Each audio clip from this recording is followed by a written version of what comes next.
Rita's experience in managing her chronic pain. Could you introduce yourself and tell us which area of Leeds you are from? My name's Rita and I live in Roundhay, North Leeds. Can you describe the chronic pain and how it affects your daily life? I had a severe back injury about 13 years ago when I was gardening, and that caused a lot of damage in my lower back. So it's massively impacted my life. It's meant that there's so much I can't do anymore. Before I damaged my back, I was really active. I did a lot in the community.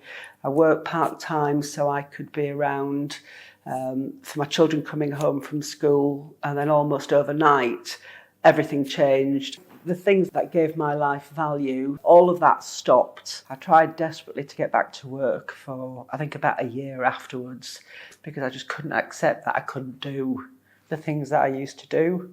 When I look back on my journey of pain over the last 12 and a half, nearly 13 years, so much of that time has been me just curled up in a heap, just shut off and shut down from everything. I sleep so badly because once I'm in a position and I fall asleep, if I try and move, my back just shuts down completely in spasm and I can't move again. I've lost a lot of the community that I had over the years because I just can't interact with people the way that I used to do. It's also massively impacted my relationship with my husband and my family. I have to rely on my husband a lot. We have to have a cleaner, we have to have a gardener. I can't carry washing downstairs. I can't lift up my grandson. There's so much that I can't do that I used to do.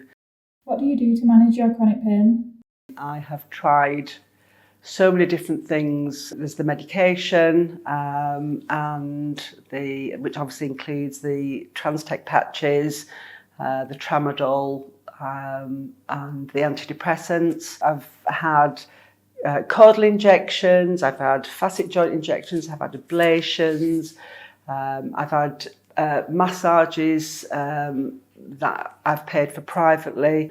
I have tried hydrotherapy, I've seen physiotherapists, I've obviously seen the pain team. I now have a spinal cord stimulator, which it doesn't help anymore. I've now turned it off. So I'm going to have this one removed and hopefully try a different stimulator beginning of next year. Trying to pace myself is probably the easiest thing to get my pain to settle down. I have to spend a lot of time laying flat. I use a lot of heat for my lower back. The level of morphine patches that I'm on, the Transtech patches, is actually really very high. The patches sort of like remove you from your pain, but they don't take the pain away completely. They just make you a little bit more distant and a bit more sleepy. How have these experiences made you feel? Being disabled and being a person living with chronic pain has had the just catastrophic impact on me as a person, on my family. I don't really recognise myself anymore. I feel completely redundant as a human being a lot of the time. I feel as if I really haven't got any worth, which is ridiculous because I know with the right support and the right help, I could give so much more back to my family, my friends and my community. Is there a reason that you haven't accessed any help or support in managing your pain? I think it's only in the last 2 years that I've actually used the word disabled, and it's only in the last 2 or 3 years that I thought about getting PIP or getting a blue badge, because for all those years I just couldn't accept that that's where I was physically. There's nothing there to support my family at all, but the impact on them in some ways is just as great, if not bigger, than the impact that has on me. I've completely withdrawn from church, I've completely withdrawn from my Christian community. You know, it's incredibly difficult to get to church. The seats at church are very uncomfortable. I can't always physically get out of bed. So I've actually shut myself off massively from a lot of support that I probably would have got. Do you feel supported in managing your pain? Obviously, I'm supported massively with my family and friends. When I think about outside of that, I don't feel supported at all. I feel everything that I've had to do to try and improve the quality of my life has been hard fought for. For me, obviously, it was musculoskeletal path that I went down. So I was referred to that department where a physio was there with a massive group of other people. They did some basic exercises and then people were just sent on their way.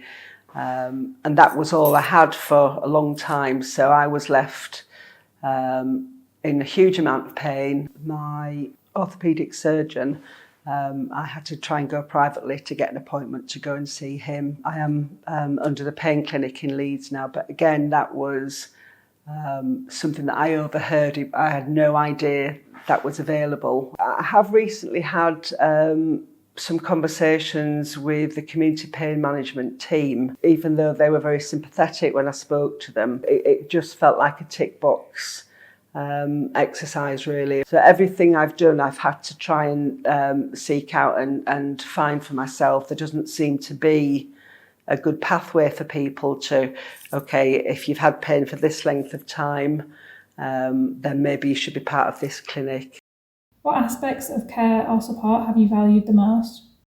A family are the unsung heroes and the unsung victims of people living with chronic pain. What improvements would you like to see in services?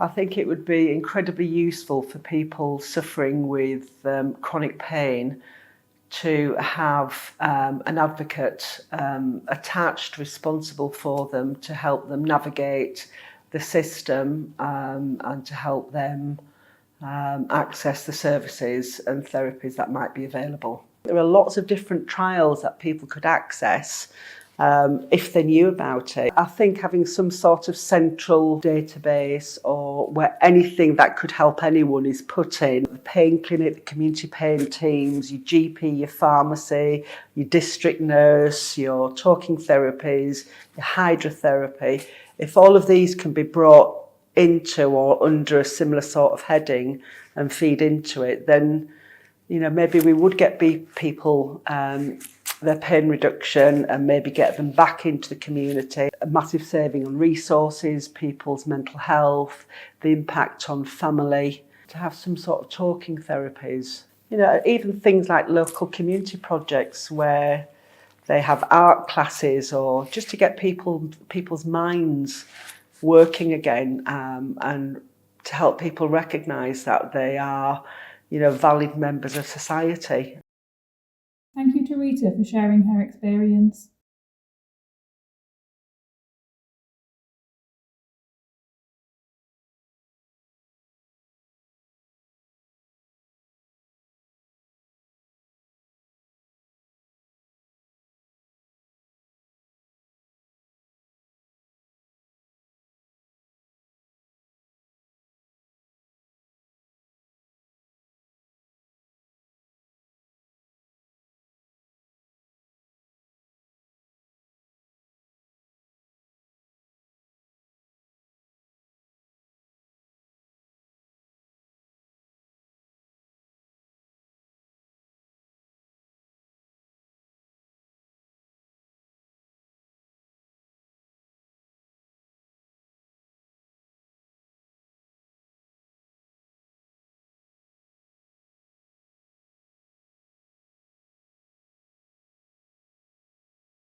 I work part-time so I could be around for my children coming